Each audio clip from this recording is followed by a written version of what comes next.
All right. Hello. Welcome again to Finding Danio's live webcast episode. Today I'm here to talk about meditation and mindfulness and what it means to me and why I feel it's such a key foundation to living a healthier and happier lifestyle. Meditation for me has been an integral key habit that I started practicing about a little bit more than 3 years ago. And I honestly, wholeheartedly believe a consistent practice has changed my life for the better, and I think we can all use get some good use out of it. Today, I've invited my friend Alysha, who facilitated a mindfulness group class that I took just before I went to Australia last year, and I've invited her to come along and just have a candid chat on this topic. I think the meditation and mindfulness is so important to talk about. I intend for this to be the first of many episodes on this matter.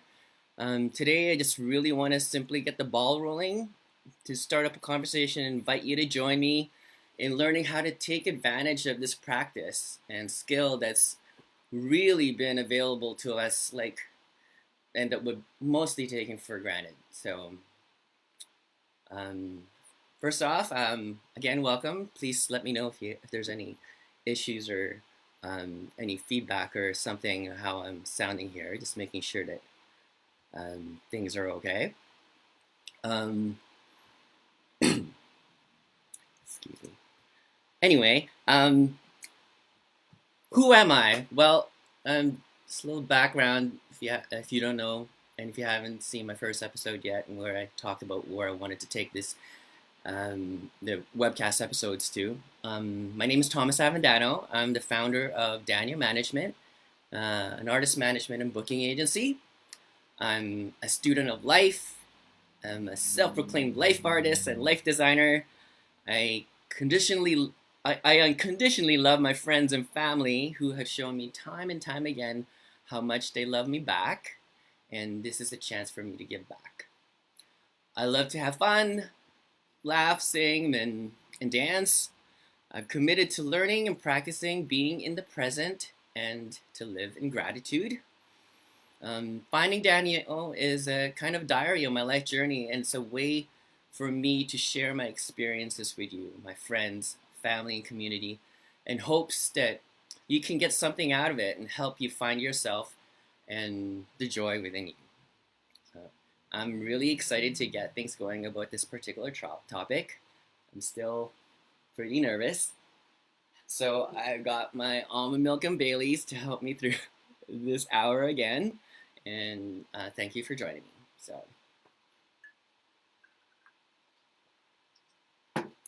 So meditation and mindfulness.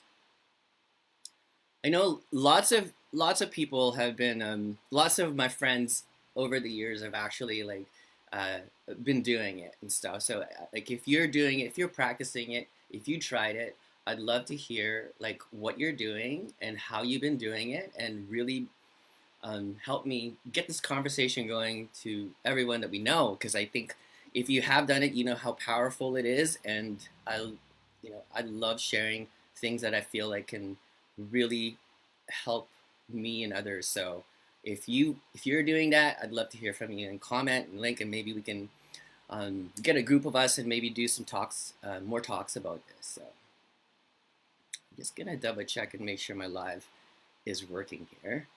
Um, if you are watching again, please tell me if um,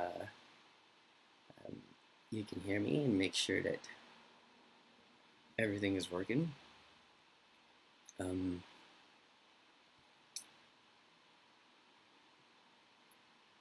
this is this is awesome because it's a chance for me to like really learn like how this thing works. So my internet is anyway. For this first part of my content here, I really wanted to um, just talk to you about being present. Um, to me, one of the most important lessons that we will ever learn in life is to be present. And this is something that I feel like, uh, as a 47-year-old man who was basically in a generation where stuff like this about wellness and health and mind health wasn't really like in the forefront of all those things that were happening back in the 80s. This was all like internet is really new to me. Oops, hold on a second. Let's pause this. Sorry, guys.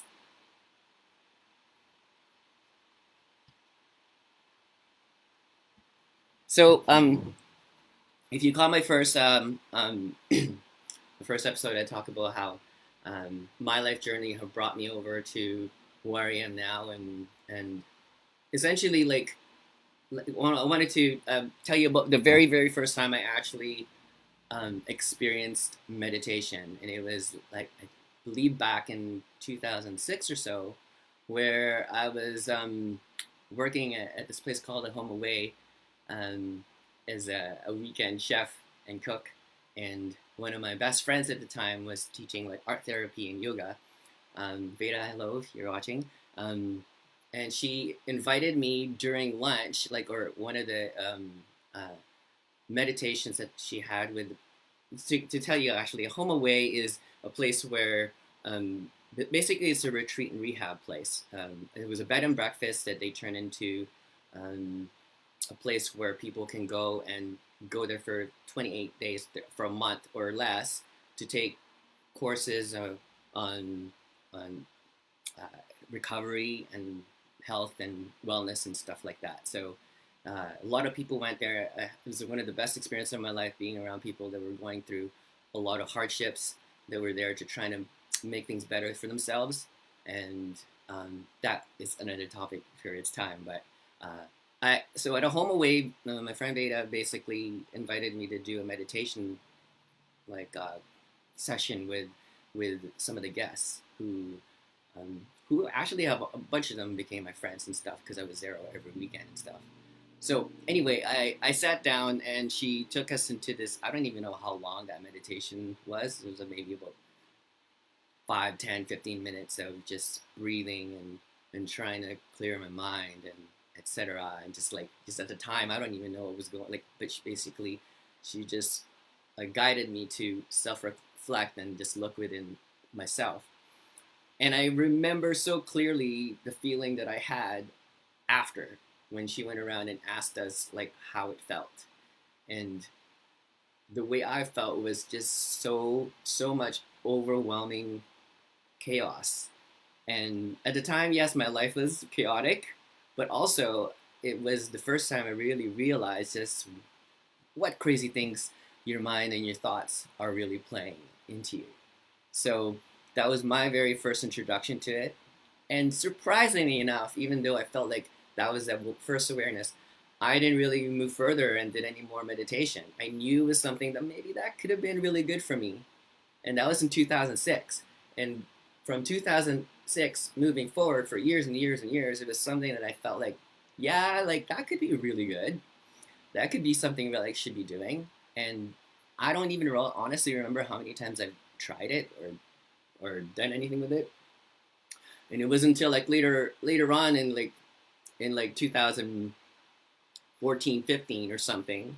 And I think Tyler, my buddy, Tyler Sticky Buds, I don't know, we like, I think he got this meditation book or something. I don't know, but like somewhere along the way, the conversation of meditation started coming up again. And like all this time, I've always felt like I was a student of life, learning, trying to figure things out, doing all these things. And I was learning a shitload of other things, but I didn't put much time and effort to meditation. And it wasn't until, like when I started doing, like getting into more Danio stuff. And at the time, like health-wise, I was getting high blood pressure. And I also like really started to really ask myself, it's like, man, like I loved what I was starting to do. Like I loved the life that I was building, but I knew that I wasn't like super healthy, and I wanted a chance for me to be able to have the energy and focus to do the things that I actually love to do. So I started asking myself what kind of things I needed to do that.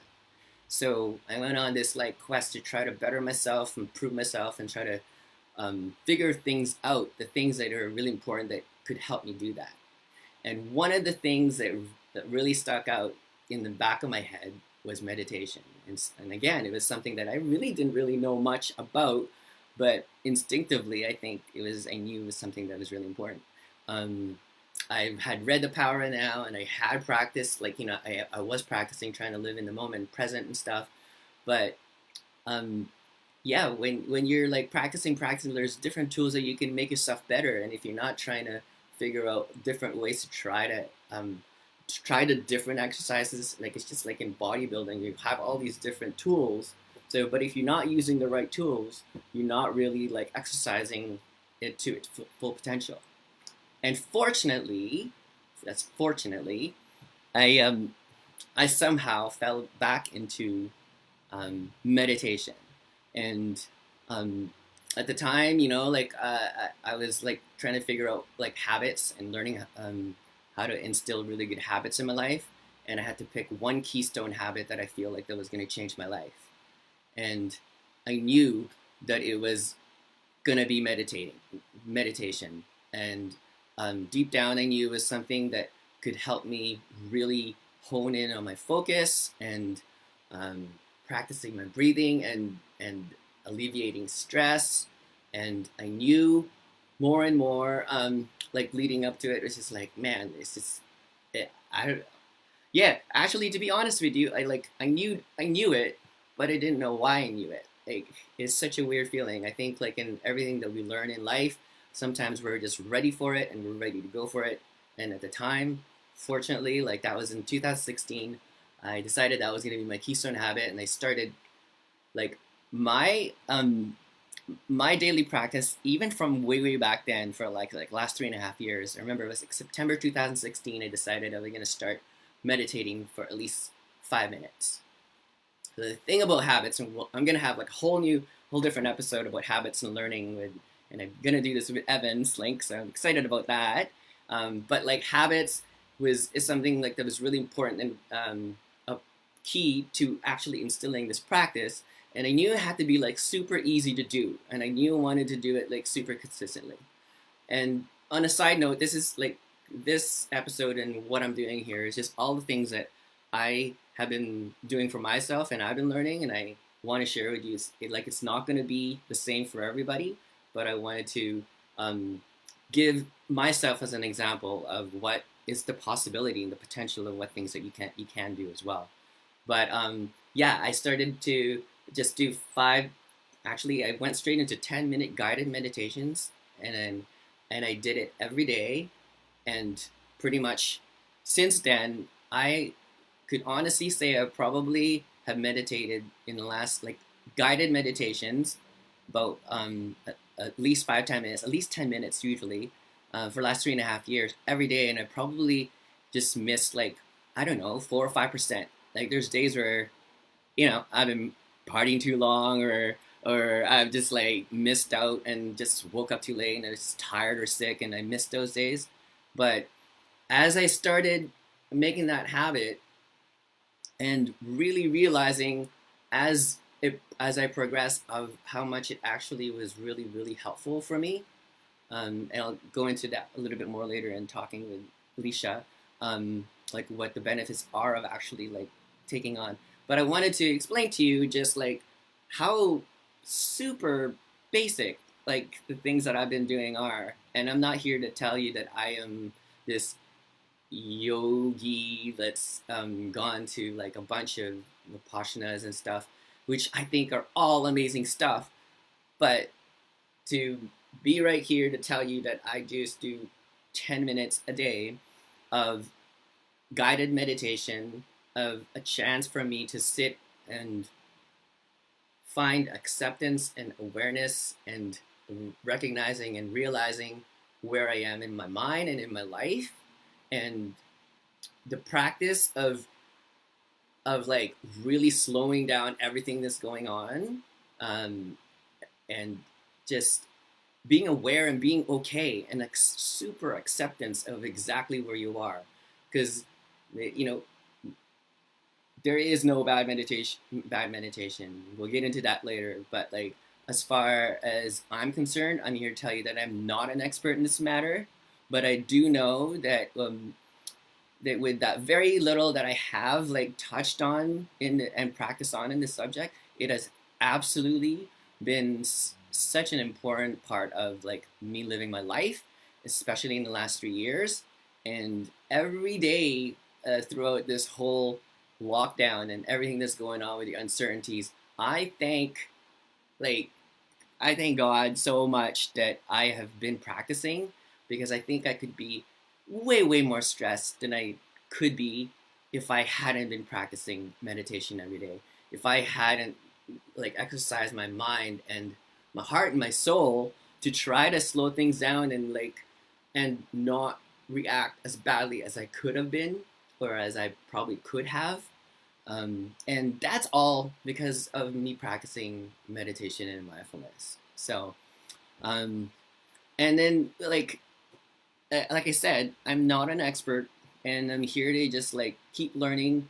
And in the future, I definitely want to learn more about all the Vipassanas. I've talked with friends who have had amazing experiences with it, but like everybody's gonna be different, and that's what I want to be able to put out there is like for all you guys is like just because somebody's doing this or somebody's doing that, it doesn't mean it has to be for you.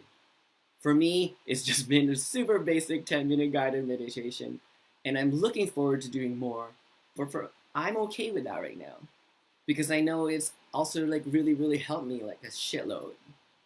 And um, I think what got me to like in segueing into bringing in my guest Alysha, um, like a few months ago, I like it just popped up on my Facebook feed that she was doing a mindfulness group here in Kelowna, and I decided to sign up for it, and it was an 8-week course on mindfulness, and and yeah, basically that outside of like even going into that, I hadn't really looked into doing any more than what my basic practice was, even though I've been wanting to do it. So I was really excited to do it. So I'm going to get her on here.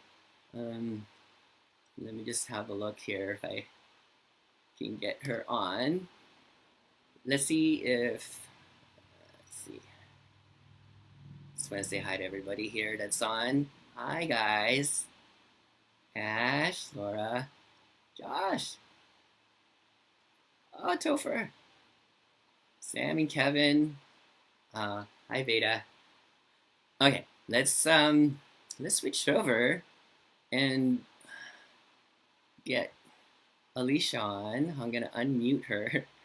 Hold on a second, Alysha.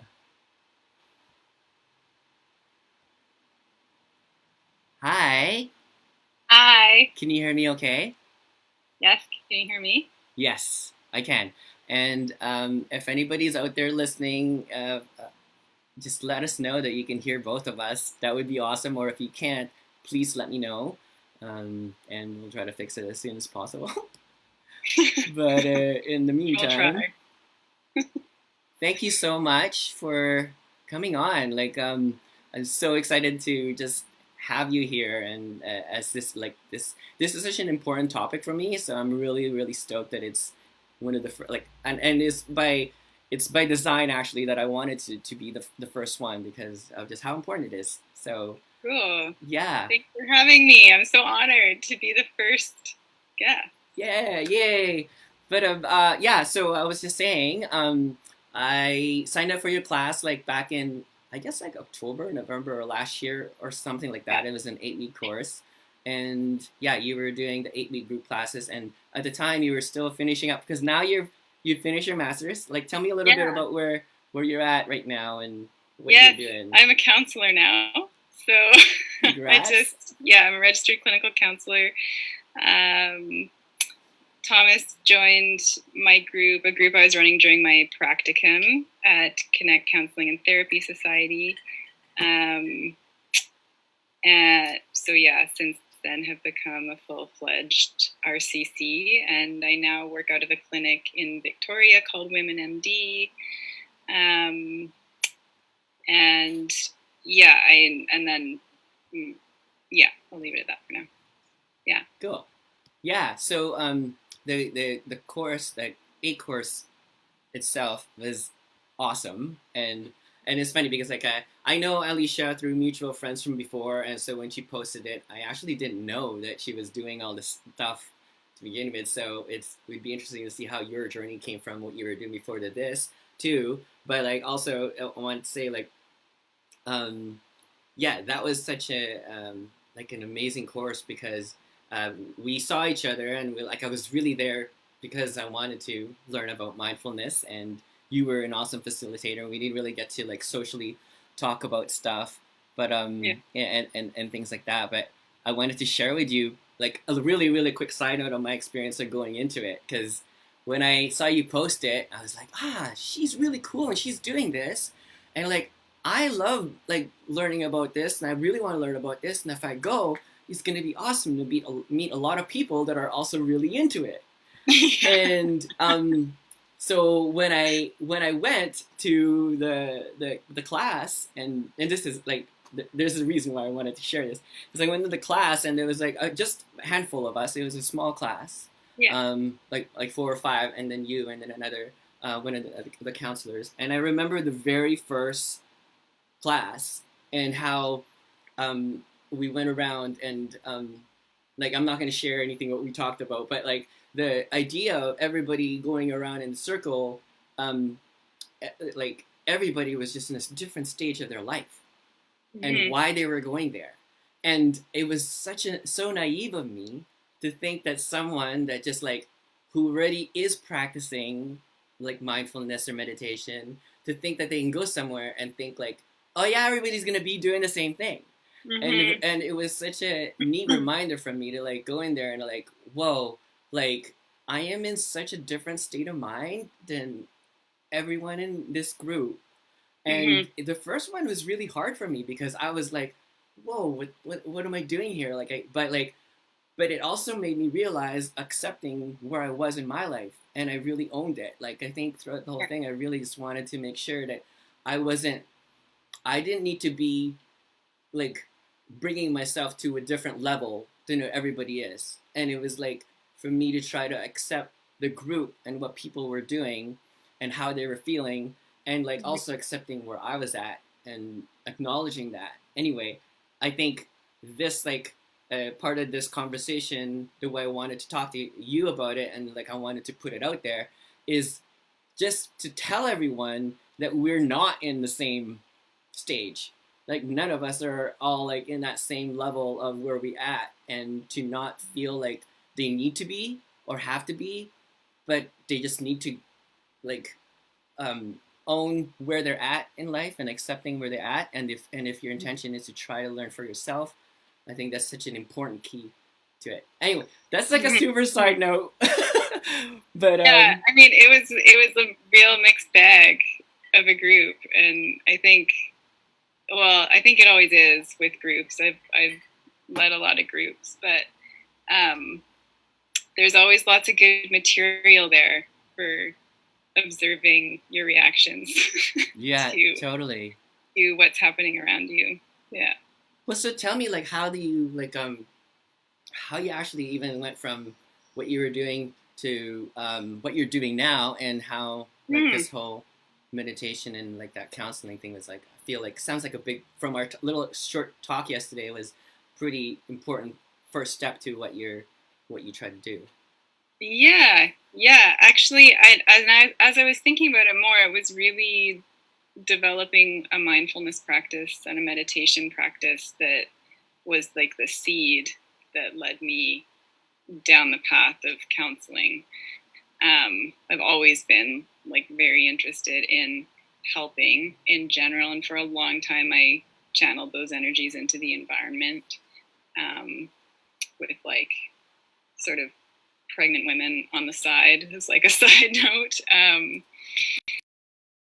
But yeah, I mean, and I think I have always been interested in meditating, like kind of the same as you, Thomas, like was drawn to it, didn't really know why. I remember trying to meditate as a kid, like I read about it in a book and was like, I'm going to try doing this. And I don't know, I didn't stick with it because it felt really boring.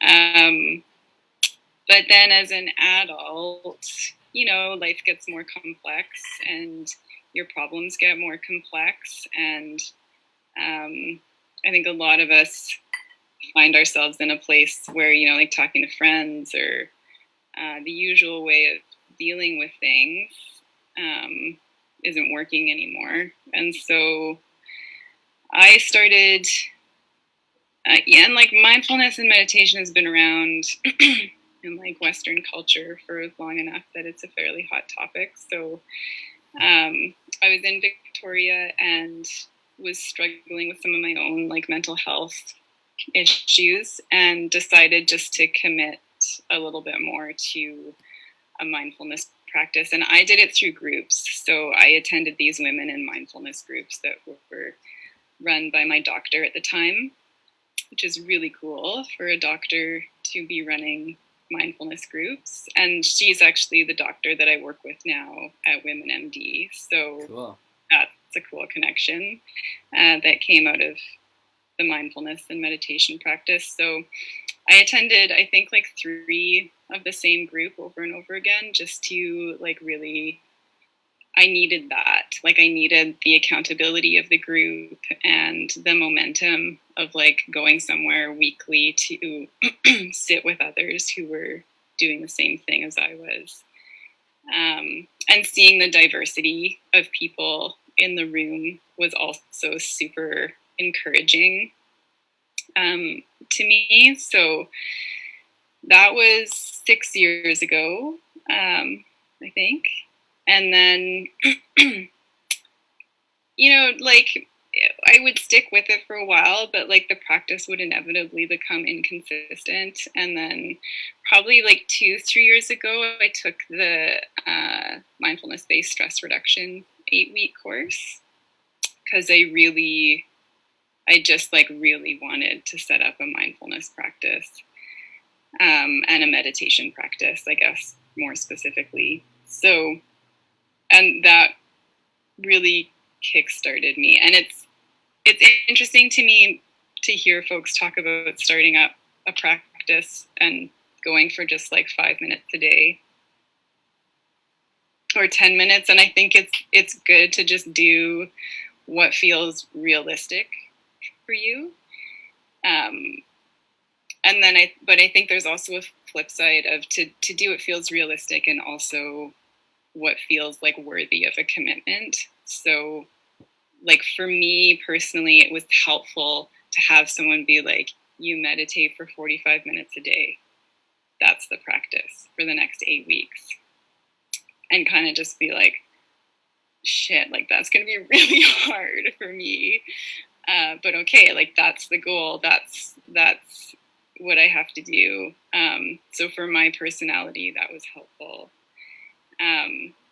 So I think there's a balance a little bit. I just wanted to mention that, like, I think it's good to set the bar at what feels realistic. And if that's 1 minute a day, that's way better than nothing. Mm-hmm. But if you find that it's like easy to just skip the 5 minutes or skip the 1 minute, there's also something to be said for like upping the ante on yourself a little bit sometimes, depending on who you are. But anyways, that's kind of how I got into it. Yeah, like was interested from a very young age, but only really committed to the practice like 6 years ago, and then seriously committed like 2 or 3. What would you say like were the kind of like the top things in your mind that like has really changed in your life from like before you were practicing it and now that you are? Like how you deal with things and what kind of... I think that like generally just being able to observe my own patterns like have that awareness around, or maybe not my patterns, but just like my state in a given moment. And like, don't get me wrong, there are times where I am really out of my body, or, you know, not aware of my state. It's not all the time. But more since meditating, where I will be feeling a certain way and I'll notice I'm feeling that way, and then I can make a decision about like, what does that mean, or do I want to be doing something different right now? Do these thoughts that are like going around my head require my energy, or is it time to shift my perception? So I would say just that, just like growing that awareness for one. And I think with that growth and awareness, there's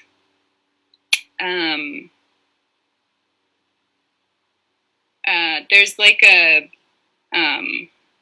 what do I want to say about that? Like, it's like an expanding of capacity to hold things that are stressful.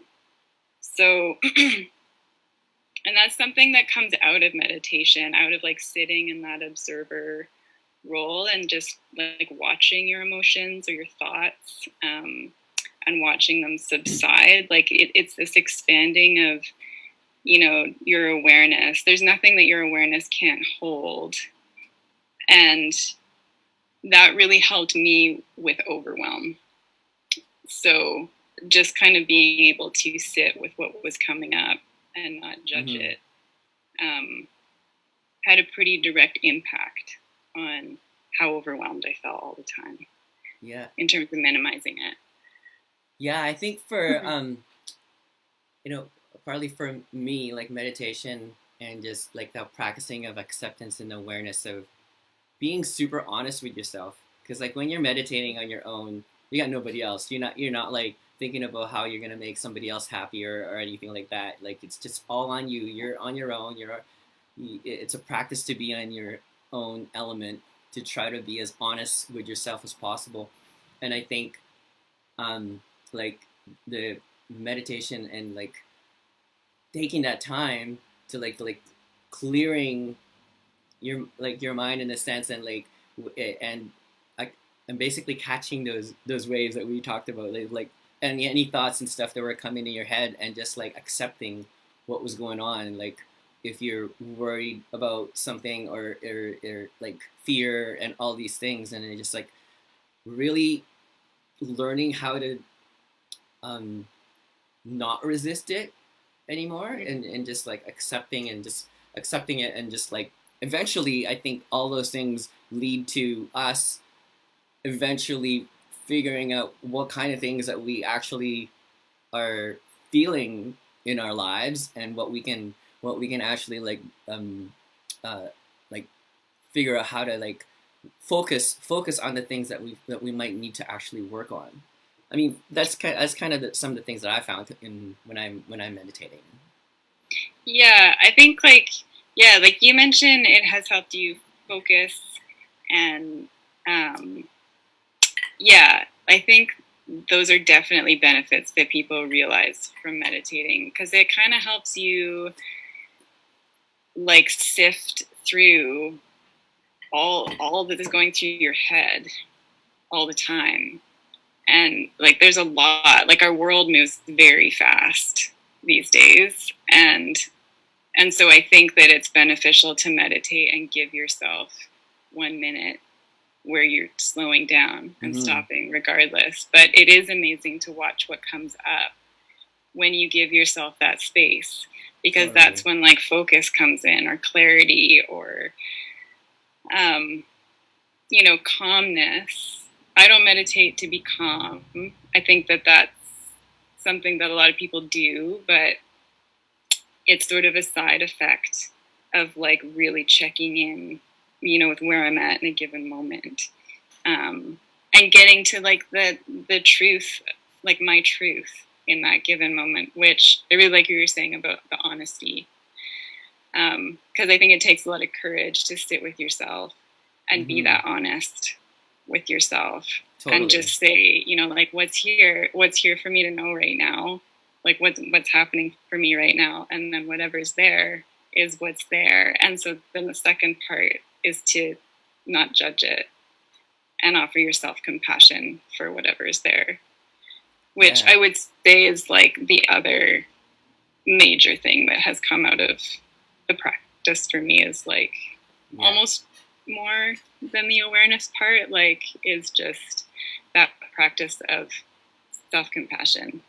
Yeah, I remember that one class that we did, and I know like you and I think that was like and your partner was like really into that self-compassion meditation. Yeah, she was. And yeah, and I actually was really neat because I had never done anything like it, and it really was super powerful. And it's neat because I feel like even though I feel like I do practice self-compassion, just actually meditating on it and just like and actually that's the thing, it's a practice. That's why when you do it often enough and more and enough, you just get better at it. And self-compassion is not something a lot of us can do overnight.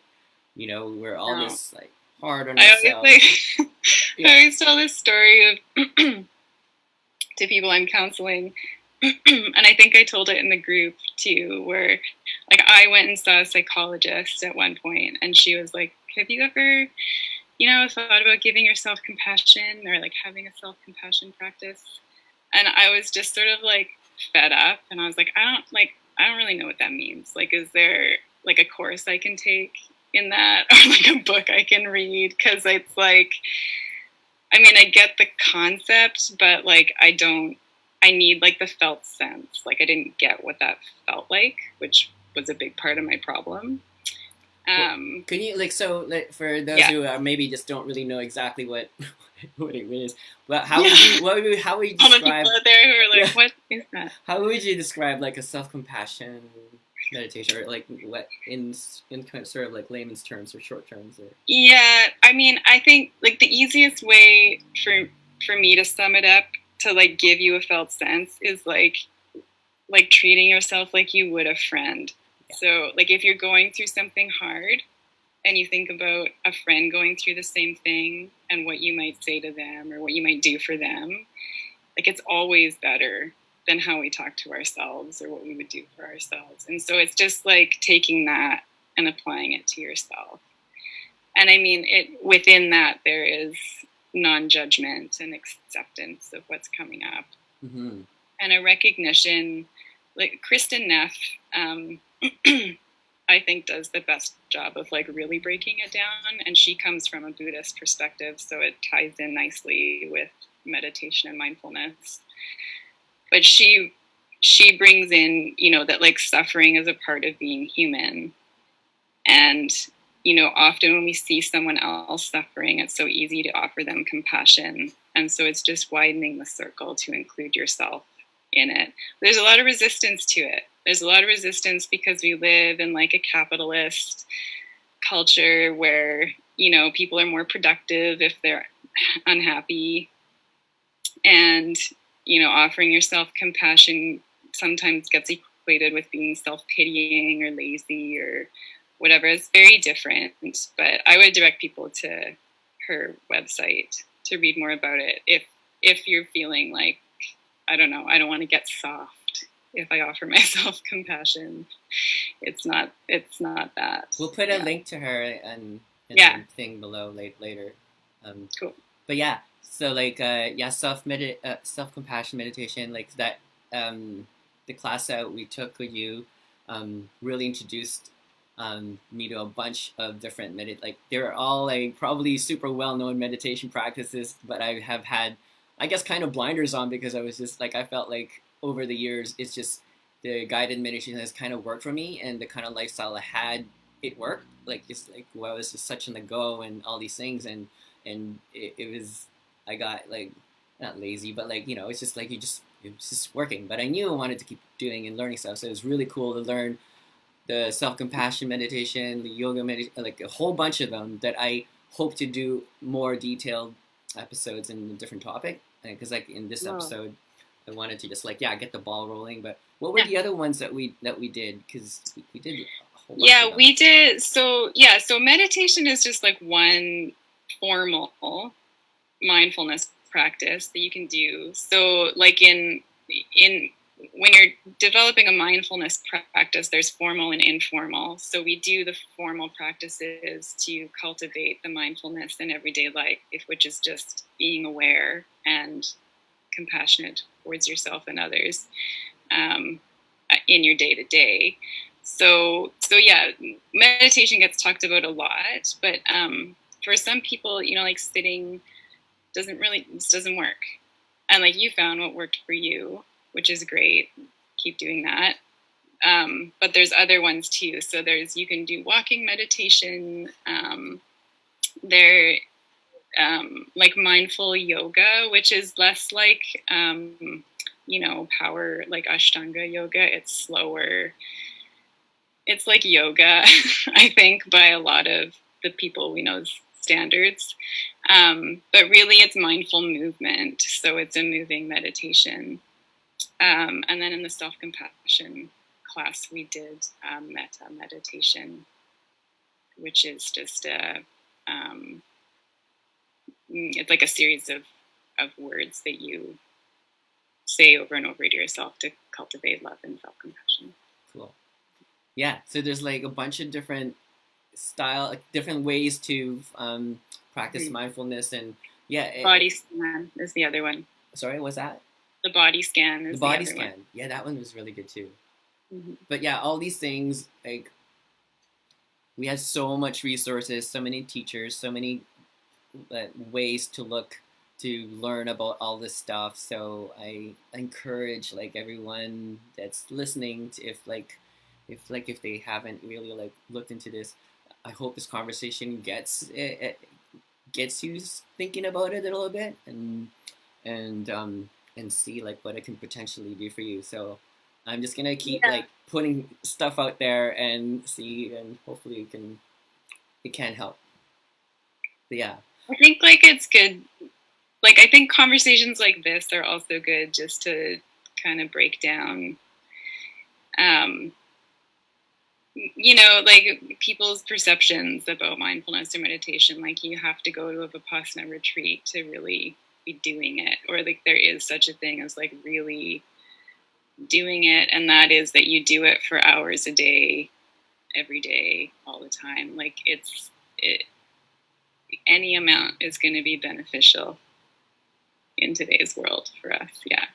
Yeah, absolutely, especially in what's going on right now. And like we touched on it a bit, just how the uncertainty of everything. This is like the best time to really try to practice this mindfulness and just be present as we can, because we have no control over what's really going to happen in a lot of ways. So yeah, I think being present to what your experience is right now is good, and I think it's equally, if not more important, to be compassionate towards your experience, because there is so much unknown is happening right now, and humans aren't the best with the unknown. So I don't know, I've seen it showing up in myself and other people as just like unpredictable moods, unpredictable energy levels, kind of inexplicable low energy one day, better energy the next. Like,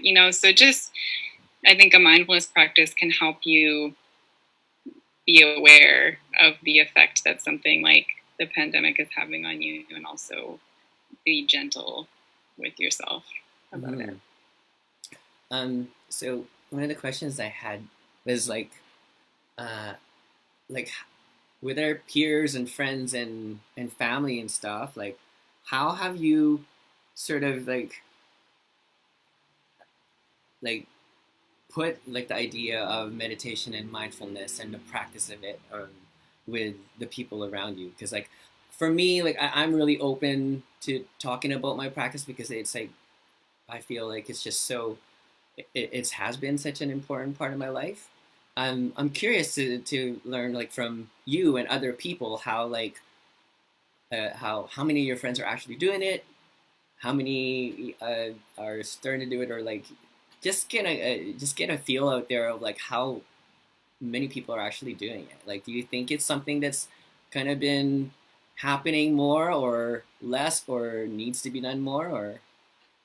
Um, I think it needs to be done more. I think, um, and when I say more, I mean consistently.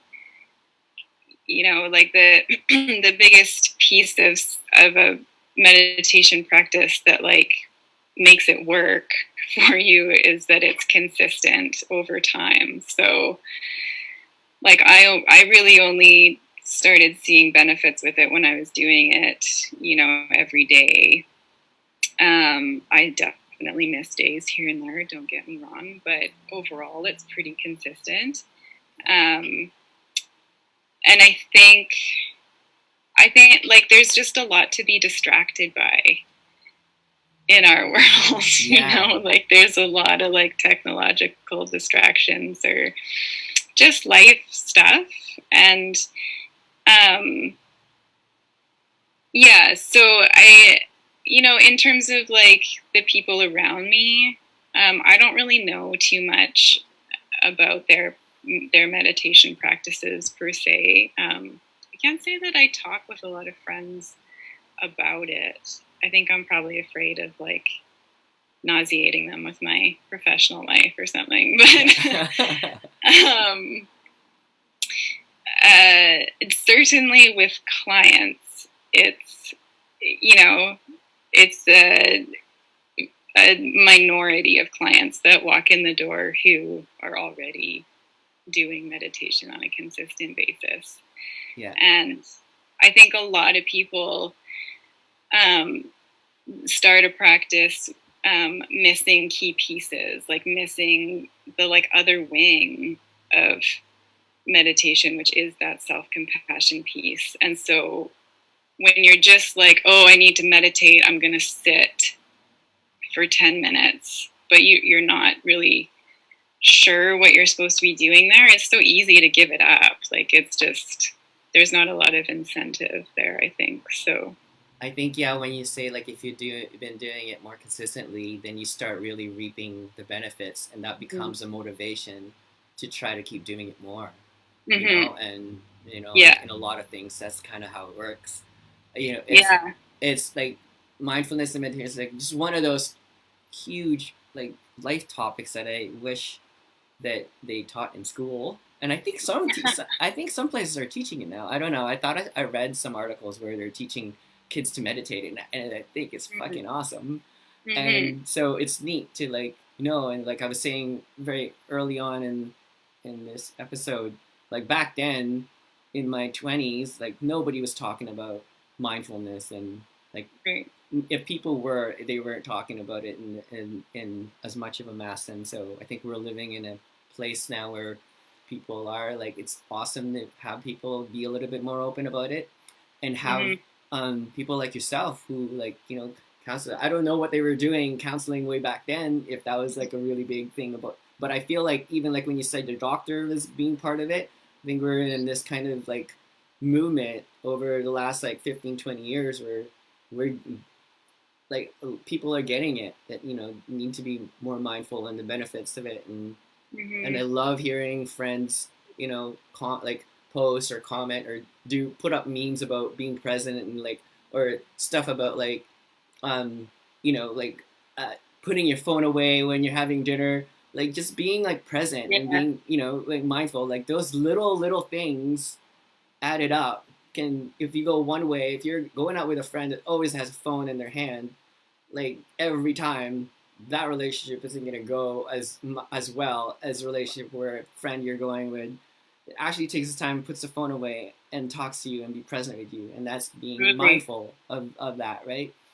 So yeah, it's such a good, that's like such a good hard example of like an informal mindfulness thing. You know, like phones are like so our third arm these days, and it's easy to walk around with them all the time. But you're right, they at a certain point they interfere with your ability to connect in person with somebody if you're distracted all the time. Totally. But yeah, being mindful, you can make a choice about what you want to do with your phone when you're out with your friends. Yeah, I think the practice of like learning to be more mindful and doing the meditation practice like helps you build those better relationships with yourself and with other people. And I think it really helps you with like when I talk about how it helps me with work and focus, it's just like when I know like even as hard a time I'm having in my meditations and how so much stuff I'm in my head, I know when the time comes and I need to focus on something, my mind, like I've exercised my mind to a point where I can at least be more effective when I'm placed at a moment where I need to be super present and actually like be present and connect and do something about it.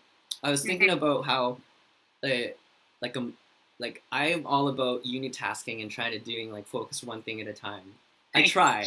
It's not always, you know, like it's really like the distractions is real. It's a reality, but you know, you try, and I try to do that as much as I can. But I think, you know, with meditating, it's helped me because like it's helped me try to like you stop thinking about this and just try to do this. And I thought about the idea of you know how people were saying like, oh, I'm such a good multitasker. I came up with like a bit of a theory that I think the best multitaskers are the ones that can actually, they're not really multitasking, but they're actually focusing on one thing at a time and getting them done at the same time, like getting them one after the other. And it just looks like they're multitasking because I feel like, you know, I've done that in the past. I was able, like, it looks like I'm multitasking, but I was just able to kind of just like focus on one. You're just like unitasking really fast. Unitasking really fast. So anyway, that's kind of like a side thing, but I think, you know, I wanted to express a little bit more about how like that practice and like doing it like has helped me like do all those things and I want to I mean I think in its essence like it creates space. It's like a space creator and like a time creator. It's a time machine. Like that's what I've experienced because it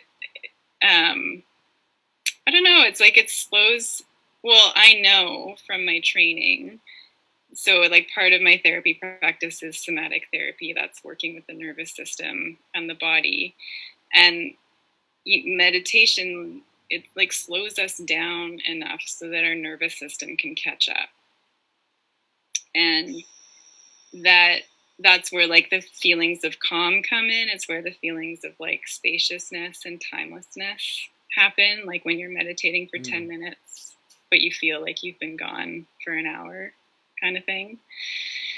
And so like that alone to me makes it worth it, because as someone who like trends towards overwhelm, which I think so many of us do,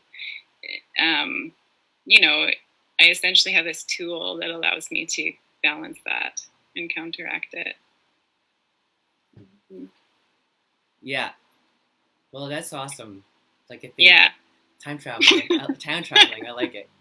I've had some really neat conversations about with friends that have done different practices that have done vipassanas and like really like extensive, and it's really cool. Like I have a friend in Vancouver, Shakya, that does like meditation teachings and stuff, and his sounds like a lot of stuff that he does like sounds pretty intense, and he's gone through some really awesome experiences. And I have a friend who's gone to Vipassana who explained to me how she feels like how her she just like feels like her arms and body are levitated when it comes to a certain point. Yeah. And it's like sounds so cool, and I'm just like I one day I want to try to experience those things, but like I'm so accepting of where I am, but but like I am like fully on like you know, I just want to also just keep learning and like 21 days, 7 days, like where I was going with like with my career and stuff, that wasn't something I could do. I couldn't be away for like 7 days. I could have totally done it through this lockdown if I knew it was going to be this long. But just for yourself. Yeah. No, but then finding Danio would languish because it's been for so long. Imagine me like in a Vipassana doing a live webcast. Yeah, just whispering. Just like, is totally not what you're supposed to be doing right now. Oh yeah, I'd get kicked out. Yeah. Not the first place I gotten kicked out of it. Yeah. Anyway, I'm so excited to have you on here and talk a little bit about this, and again, get the ball rolling, because when I thought about this topic, I knew it was just such a major, huge topic, and just trying to put like some ideas into like a little short recap. I know an hour is kind of long, but like it's just a lot that I want to share and talk about, and there's more, and I feel like you have so much more like valuable things to share with us too, and hopefully you can join us again, like we can figure out some different things that we can if people it's hard to figure out like what to pin. Like, I'd be curious for the folks who are listening or who listen to the recording or whatever, if they have specific topics or questions. Like, it's nice to be targeted about it, Absolutely. That's what I was gonna ask. Like, anyone who's joining us or watching this, and if you have any ideas of what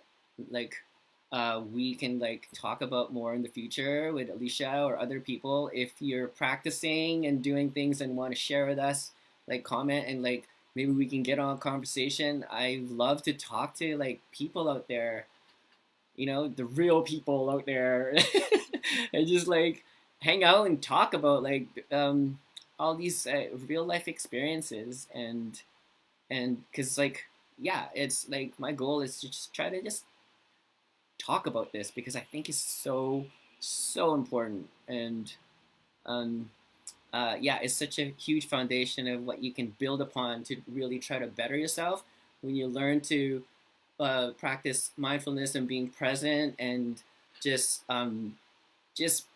be honest with yourself and figure those things out like from the get-go. And I think everything else just falls into place, because like you just let loose and you're relaxed and you're you, and just good things happen when you're just yourself.